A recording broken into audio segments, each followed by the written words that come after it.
But before I do, let's turn to Nick Watt here in London, because Nick, I guess one of the other big questions here is relationships between the British government after Brexit and Joe Biden's administration. What are you hearing? Well, I think it's going to be a pretty bumpy start. I mean, Tim Shipman in the Sunday Times reminds us that the Biden camp have not forgotten what Boris Johnson said when there was that debate over the placing of the Churchill bust in the Oval Office, and how Boris Johnson... Kenyan ancestry. They have not forgotten that. So a bumpy start. Look, diplomacy is about finding common ground and building on it.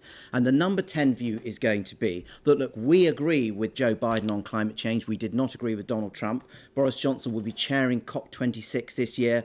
Common ground there. We, the UK, agree on not cozying up to people like Vladimir Putin. Boris Johnson chairing the G7 this year. His big thing is the D10, championing the 10 major democracies in the world. And also, Boris Johnson didn't agree with Donald Trump on Iran, the Iran nuclear deal. He does agree with Joe Biden. And also, there is the unparalleled security cooperation between the UK and the US. Those are the fundamentals that all sounds to build very on. smooth, Nick, very smooth. I was heading to a but. I thought you were. And the but is that Joe Biden spent most of his career in the Senate. He doesn't bear grudges. He's a deal maker, but he has red lines. And the absolute red line for Joe Biden is Northern Ireland, the Northern Ireland peace process, and the Good Friday Agreement.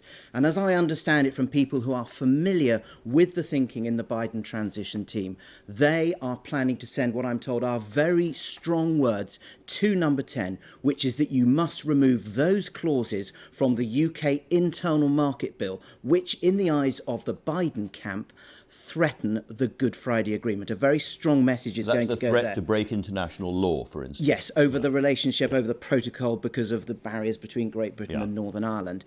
Now, interesting. This is coming into the House of Lords, isn't it? So it's in the House of Lords tomorrow. It is highly likely that tomorrow in the committee stage in the House of Lords, those clauses will be struck out. That's led by the former judge, Lord Judge, supported by Charlie Faulkner for Labour, Michael Howard for the Conservatives. Highly likely they'll be struck out, and Conservatives are saying they think the Downing Street view will be let sleeping dogs lie and don't put those clauses back when the bill comes back to the House of Commons. Absolutely.